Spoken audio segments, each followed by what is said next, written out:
As promised, I am live right now on Instagram. Hi to everyone. I'm going to try to wave at you as you come on. Hi, Alexis. I recently put a post late last week just asking to see what kind of questions you wanted me to answer today. And I'm going to try to do this every other Tuesday, maybe pop on and answer some questions. So for today's questions that I'm going to answer is for first-time social work students, what to expect, some of my tips and advice. I'm also going to answer a question for those that are wondering, should they go into LPC, which is the Licensed Professional Counseling, or the LCSW, which is the Clinical Social Work. What are the differences? I'm going to talk about the first time that I ever met face-to-face with a client and whether I was nervous and what all that was about.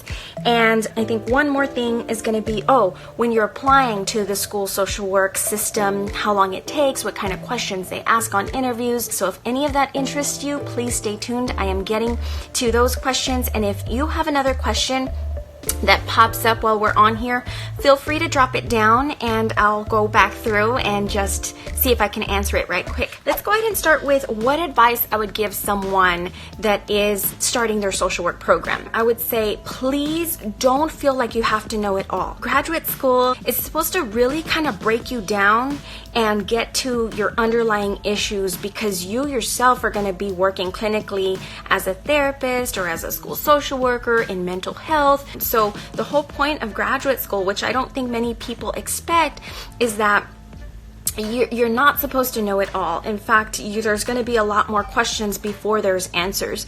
And please trust that process, because it's going to take a little bit of time to get used to. You're going to feel a little bit intimidated at first. That's why my second tip would be, if you're not a complete extrovert, which I am not an extrovert in any sense of the word. I do these videos to give back to the social work community and the aspiring social workers, but I'm really not an extrovert.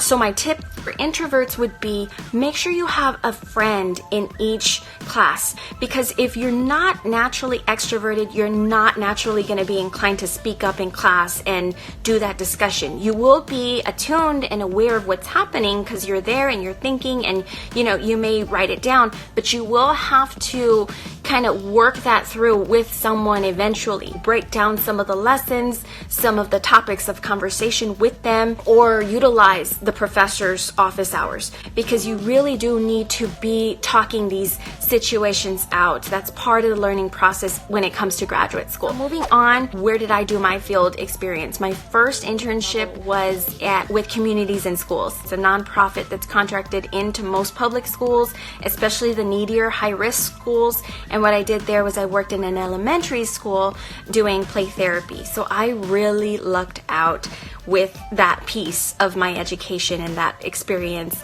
My second internship was with Austin ISD, which is the independent school district, and I worked in a high school. So I'm going to move on to Alexis's question. She asked me, how is my first time working with clients? Did I feel ready? Did I cry? And I know that's something that a lot of social workers wonder, or they fear going into social work because they think they're too emotional.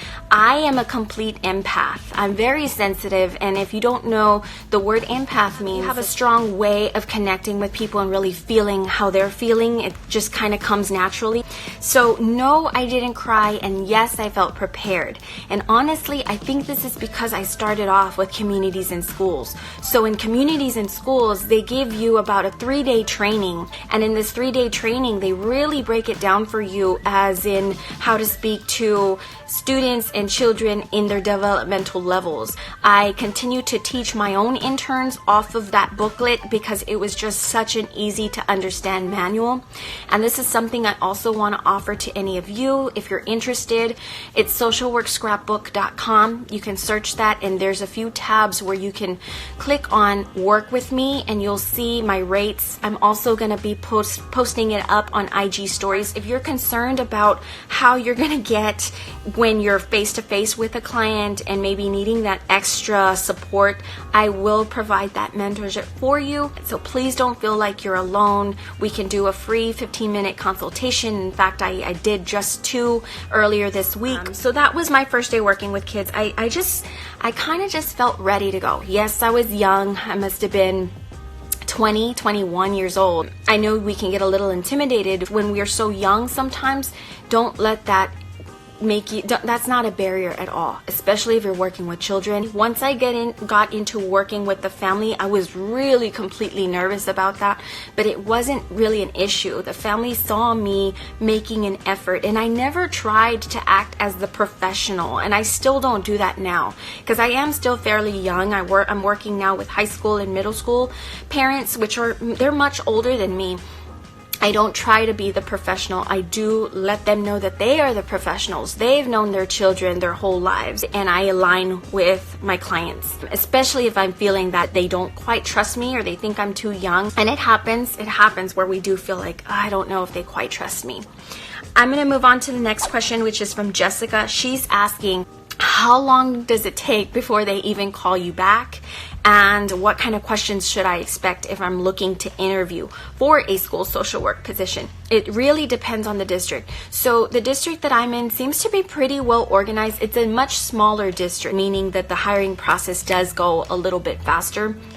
So for me, it took about 3 to 5 days to hear back. And the interview questions, if you haven't checked out my YouTube channel, I have a series, Secrets to Getting Hired. That's actually what it's called, and it has a few videos up there now. Please don't minimalize the very first question, which is kind of a hidden question in interviews. They ask you, tell them a little bit about yourself. That is a major question. There's actually a technique that you can use in answering this question that I share in that video series. And be expecting a panel, because when you interview, it will be a panel, 3 to 4 people at least. Highlight teamwork and safety and putting the client first. Should I switch to a bachelor's in social work? You don't need a bachelor's in social work to be a social worker. So I have my bachelor's in psychology. I honestly didn't learn about social work until my senior year of undergrad, and that was just because I happened to take an introduction to social work class, which I didn't enjoy. It's not the most enlightening course to be in, but that's okay, because once you get into grad school, it's like a whole new ball game completely, because that's when you're learning more of the clinical based. If you want to be a counselor, if you want to be a therapist, if you want to hang your shingle and go into private practice, you can either go LPC route. The only difference then, LPCs and LCSWs, they can go up for the very same jobs. We're pretty much one and the same. The only difference is that the LCSW, the social worker, it's a much more holistic view. If you tend to look at the world this way in different shades, then you will naturally have that social work mind. Then that's the route to go. Not to say that one is better than the next. LPC is going to really hone into the individual and work with interventions as well, much of the same interventions. And the LCSW is going to be more holistic. We're also more strength-based. But I've worked with many LPCs and they're wonderful. We're cut from the same cloth. The whole goal is mental health and advocating for well-being in general. Can you practice social work in another state easily? We have the board of social work in each state, and so that can make it a little bit sticky, but it's not undoable. If you pass in one state, some states will recognize. That's the wonderful thing about social work, is that you can go anywhere at any time and be employable like that. And then I had one more question from Cass Rose, who was asking if I've ever faced any lack of support in going into the field of social work. So I did not, actually, but I do hear a lot of you are struggling with families not really being supportive of going into the field of social work and maybe even warning you against it. I think it is what you make it. Social work is a tough job in the sense that you do have to be patient. We are sowing seeds. Our results they're not coming really quickly. We just have to trust the process a lot of times. If that's something that you're willing to do and you're able to do, then I'd say go for it, because not everyone is made that way. I am a complete empath, as I mentioned in the beginning of this video. I'm very sensitive, but I'm also hardened. And graduate school helped me get to that point where I know where I end and where the client begins, and I can I'm not gonna be able to say that word, but I can kind of section it off and throw a boundary in there and not take the work home. Not everyone can do this work, and I'm sure the very people that are being negative about decisions to go into social work are those very people that couldn't do it. That's not to say that we're better than them or anything, but everyone's just made differently. I couldn't run into a burning building with equipment on and go save a person. That's something I couldn't do, and nor would I want to do. But there are people out there that do that, and we couldn't stop them from doing their job, and we wouldn't want to either, because they're needed. If you're being called to the field of social work and mental health, then please be sure to follow your passion. Thanks for all the hearts and thanks for all the waves. Until next time, I'm wishing everybody social work success.